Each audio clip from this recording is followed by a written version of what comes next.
Assalamualaikum anak-anak. Gimana kabar kalian hari ini? Semoga kalian sehat selalu ya. Hari ini kita akan belajar bahasa Indonesia kembali. Nah, sebelum kita memulai pembelajaran hari ini, coba siapkan dulu buku bahasa Indonesia kalian ya. Jangan lupa buku paket dan buku tulisnya juga ya. Pensil dan penghapusnya juga. Silakan disiapkan. Oke, kalau kalian sudah siap, Ibu akan kasih tahu ya. Untuk pertemuan minggu ini, kita akan belajar tentang membuat ringkasan berdasarkan gagasan teks tulis dan lisan, dan mencermati gagasan teks visual. Jadi ada dua materi yang akan Ibu sampaikan ya. Untuk materi pertama, kita akan belajar tentang membuat ringkasan berdasarkan gagasan teks tulis dan lisan. Sebelumnya, ada yang tahu ringkasan itu apa sih? Ibu kasih tahu ya. Ringkasan adalah penyajian karangan atau peristiwa yang panjang dalam bentuk yang singkat dan efektif. Fungsinya untuk apa? Nih, Ibu kasih tahu juga. Fungsinya adalah untuk memahami atau mengetahui sebuah buku atau karangan. Bagaimana sih cara mengetahui atau membuat ringkasan? Nih, ada beberapa cara untuk membuat ringkasan. Yang pertama, bacalah teks asli dengan seksama secara berulang untuk memahami inti teks tersebut. Yang kedua, catatlah gagasan utama dan gagasan pendukung teks tersebut. Yang ketiga, rangkailah gagasan pokok dan gagasan pendukung yang telah kamu catat dengan kalimat baru. Yang keempat, saat membuat ringkasan, urutan isi disesuaikan dengan naskah asli atau sesuai dengan teks tulis. Nah, di sini Ibu kasih contoh ya. Kalian bisa lihat buku paket kalian halaman 7 tentang pentas seni dan budaya SD Bangsa. Perhatikan paragraf pertama. Gagasan pokok pada paragraf pertama terdapat pada kalimat keberapa? Ya, terdapat pada kalimat pertama, sedangkan kalimat lainnya yaitu kalimat pendukung atau gagasan pendukung. Nah, ringkasan dari paragraf pertama yaitu hari Sabtu ini SD Bangsa akan mengadakan acara pentas seni dan budaya. Semua siswa diharapkan menampilkan sebuah pertunjukan atau kebudayaan dari daerah asalnya. Nah, itu ringkasannya untuk paragraf pertama. Untuk paragraf kedua, kita lihat. Ringkasan untuk paragraf kedua kira-kira apa ya? Sebelumnya ingat, gagasan pokoknya terdapat pada kalimat berapa? Ya, terdapat pada kalimat pertama. Untuk ringkasannya bisa seperti ini ya.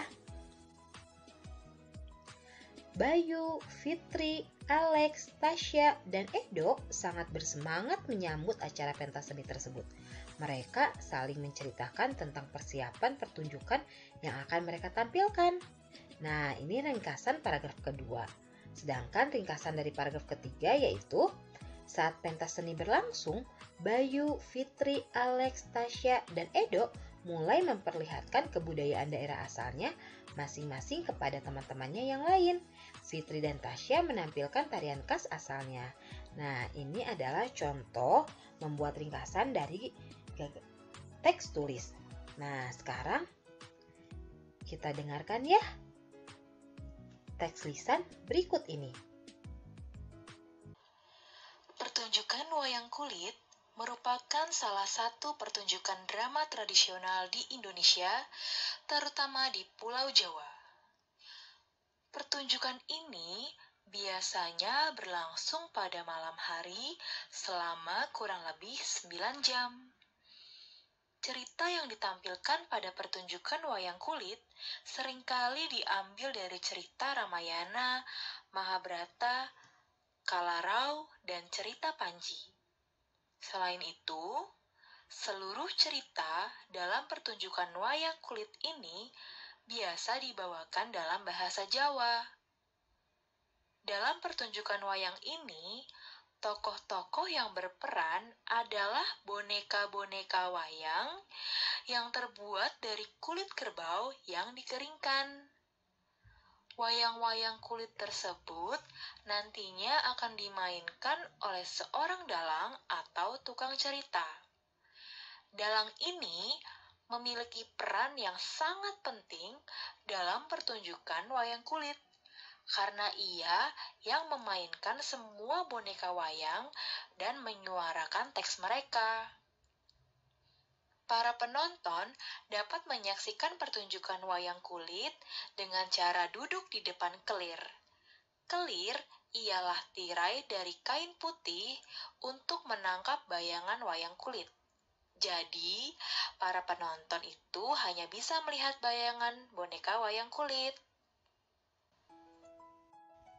Nah, itu tadi adalah contoh dari teks lisan. Untuk ringkasannya, seperti apa ya dari teks lisan ini? Untuk ringkasannya bisa seperti ini ya. Pertunjukan wayang kulit merupakan salah satu pertunjukan drama tradisional Indonesia, terutama di Pulau Jawa.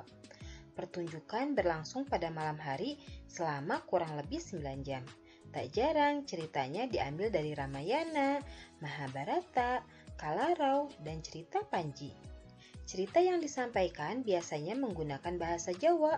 Tokoh yang berperan adalah boneka-boneka wayang yang terbuat dari kulit kerbau, yang kemudian dimainkan oleh seorang dalang. Penonton dapat menyaksikan pertunjukan ini dengan cara duduk di depan klif atau tirai putih yang menampilkan bayangan wayang. Nah, ini adalah ringkasan dari teks lisan. Untuk selanjutnya, kita akan belajar tentang mencermati gagasan teks visual. Teks visual merupakan teks yang cara penyampaiannya kepada orang lain menggunakan media yang dapat dilihat oleh indera penglihatan. Apa itu indera penglihatan? Ya, indera penglihatan adalah mata. Ayo perhatikan gambar berikut ini. Perhatikan baik-baik ya, apa yang kalian lihat dari gambar tersebut. Kalau kalian sudah memperhatikan dengan baik, agar mempermudah kalian dalam membuat cerita atau membuat ringkasan dari teks visual, ada beberapa hal yang perlu kalian catat. Yang pertama, topik apa yang diangkat dari gambar tersebut. Yang kedua, apa yang diceritakan gambar tersebut. Yang ketiga, peristiwa apa saja sih yang mendukung alasan itu. Nah, itu adalah beberapa hal yang bisa memudahkan kalian untuk membuat ringkasan atau membuat cerita dari teks visual.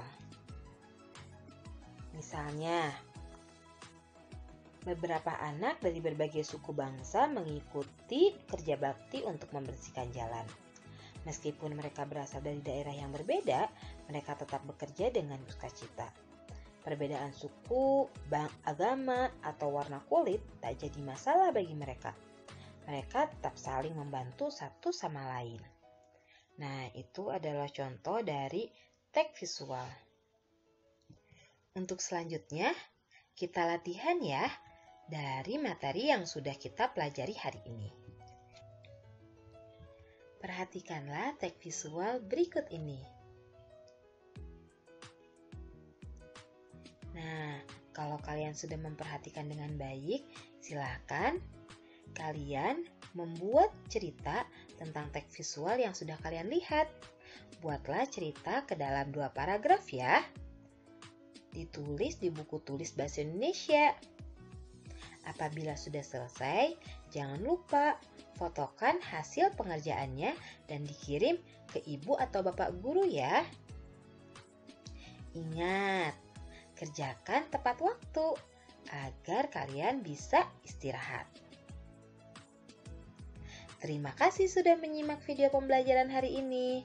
Selamat mengerjakan tugasnya ya, dan teteh. Assalamualaikum warahmatullahi wabarakatuh.